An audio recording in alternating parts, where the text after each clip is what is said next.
ఇప్పుడే country delight యాప్ని download చేసుకోండి. Download the country delight app now.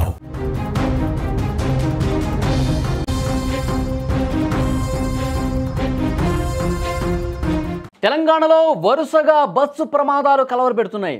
Rangareddy జిల్లా చేవెళ్ల బస్సు ప్రమాదం ఘటన ఎంతటి విషాదం నింపిందో అందరికీ తెలుసు. బస్సును టిప్పర్ లారీ ఢీకొట్టడంతో అందులో ఉన్న కంకర బస్సులో పడిపోయి 19 మంది ప్రయాణికులు ప్రాణాలు కోల్పోయారు. ఈ ఘటన మరొక ముందే ఇంకా ప్రమాదాలు జరుగుతూనే ఉన్నాయి. భయం వేస్తోంది ప్రయాణికులకి, ప్రజలకు భయం వేస్తోంది. అసలు బస్సు ప్రయాణం చేయాలంటేనే గజగజ వణికిపోయే పరిస్థితుంది. సంగారెడ్డి జిల్లాలో ఇంకొక ఆర్టీసీ బస్సు ప్రమాదానికి గురైంది. మీరు స్క్రీన్ మీద కూడా చూస్తూ ఉన్నారు. బస్సులోని ప్రయాణికులు ఒక్కసారిగా షాక్ అయిపోయారు, తీవ్ర భయాందోళనకు గురయ్యారు. జాతీయ రహదారి 65 సమీపంలో పటాన్చెరు మండలం ముత్తంగి దగ్గర ఆర్టీసీ బస్సు ప్రమాదానికి గురైంది. ముందున్నటువంటి కారుని తప్పించబోయి బ్రేక్ ఒక్కసారిగా ఫెయిల్ అవడంతో బస్సు డివైడర్ పైకి దూసుకెళ్ళి విద్యుత్ స్తంభానికి ఢీకొట్టిందండి. స్క్రీన్ మీద కూడా మీరు చూస్తూ ఉన్నారు. ప్రమాదం జరిగినటువంటి టైంలో ఆ తర్వాత ఉన్నటువంటి సిచ్యువేషన్ మీరు స్క్రీన్ మీద చూడొచ్చు. బస్సులో ఆ టైంలో 20 మంది ప్రయాణికులు ఉన్నారు. ప్రయాణికులు ఎవరూ కూడా గాయపడకపోవడంతో అందరూ ఊపిరి పీల్చుకున్నారు. ప్రమాదానికి గురైన బస్సు మేడ్చల్ డిపోకి చెందినటువంటి బస్సు ఇది. మేడ్చల్ నుంచి ఇస్నాపూర్ వెళ్తుండగా ఈ ప్రమాదం జరిగింది.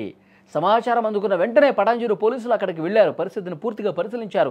బస్సులో ప్రాబ్లం ఉందా, సాంకేతిక సమస్య కారణంగానే ఈ ప్రమాదం జరిగిందని చెప్పి వాళ్ళు ఎంక్వైరీ చేస్తే అదే నిజమని తేలింది. ఆర్టీసీ బస్సులకు వరుసగా జరుగుతున్నటువంటి ప్రమాదాలతో ప్రయాణికులు నిజంగా అయితే భయపడే పరిస్థితుంది. అక్కడ ఒక్కసారిగా బ్రేక్ ఫెయిల్ కావడంతో ముందొక కారు ఉంది. ఆ కారుని తప్పించబోయే సమయంలో అదుపు తప్పి బ్రేక్ కూడా ఫెయిల్ కావటం వల్ల, టెక్నికల్ ఇష్యూ రావటం వల్ల బస్సులో డివైడర్ మీదకి ఒక్కసారిగా దూసిపోయి అక్కడ విద్యుత్ స్తంభానికి ఢీకొట్టి ఆగిపోయింది. కాబట్టి పెద్ద ప్రమాదం ప్రమాదం తప్పింది. అదే గనక డివైడర్ మీద నుంచి దూసుకుంటూ ఆ అవతల రోడ్డు మీదకి వెళ్ళుంటే, అటువైపుగా ఏవైనా వాహనాలు వచ్చుంటే, వేగంగా ఏమైనా వాహనాలు వస్తూ ఉంటే, ఒక్కసారిగా ఈ బస్సును ఢీకొట్టి ఉంటే ఎంత ప్రమాదం జరుగుండేది.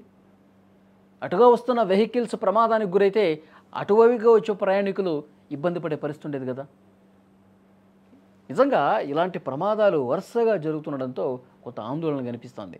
కర్నూలు దగ్గర జరిగినటువంటి ప్రమాదం, అగ్ని ప్రమాదం ఇంకా కళ్ళ ముందు కనిపిస్తోంది. చేవెళ్లలో జరిగినటువంటి ప్రమాదం ఇంకా కళ్ళ ముందు కనిపిస్తోంది. 19 మంది, అందులో 20 మంది.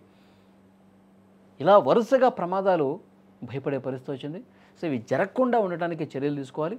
సో ఆర్టీసీ అధికారులు కూడా ఎప్పటికప్పుడు తనిఖీలు చేస్తూ ఉండాలి. బస్సు కండిషన్స్ ఏ విధంగా ఉన్నాయి, బ్రేకులు అన్ని పనిచేస్తున్నాయి, అన్ని కండిషన్స్ ఉన్నాయా లేవా, తనిఖీలు ఎప్పటికప్పుడు డిపో మేనేజర్స్ బాధ్యత తీసుకుని చేస్తూ ఉండాలి. ప్రమాదాలు జరగకుండా కొన్ని మన చేతిలో ఉండవు. ఆ టిప్పరు కంకరతో వచ్చినటువంటి ఆ టిప్పర్ వాడిదే తప్పు. వాడు అట్లా రాంగ్ రూట్లో ఒక్కసారిగా వచ్చి ఎదురుగా వచ్చి ఇట్లా గుద్దేస్తాడని చెప్పి ఎవరు ఊహించలా. కొన్ని అట్లా జరిగిపోతూ ఉంటాయి. కానీ వాటిని కూడా కట్టడి చేయాలంటే టిప్పర్ డ్రైవర్లకు, టిప్పర్ లారీల యజమానులకు వాళ్ళకు అవగాహన కల్పించాల్సిన అవసరం ఉంది. మీరు అతి వేగంతో వస్తే మీ పరిస్థితి ఇదే విధంగా ఉంటుంది, జైళ్లకు పంపిస్తాం, కేసులు నమోదు చేస్తాం, ఇలాంటి భయం వాళ్ళలో కల్పించే విధంగా అధికారులు చొరవ తీసుకోవాలి. ఇటువైపు ఆర్టీసీ బస్సుల్లో కూడా ఎక్కడ సమస్యలు ఉన్నాయి ఏంటి అనేది కూడా పరిశీలించాలి. 1-2 సార్లు పరిశీలించి ప్రమాదాల నివారణకు చర్యలు తీసుకోవాల్సిన అవసరం ఉంది. లేదంటే జనం భయపడే పరిస్థితి ఉంటుంది. ఇక బస్సులు ఎక్కలేనటువంటి పరిస్థితి వస్తుంది.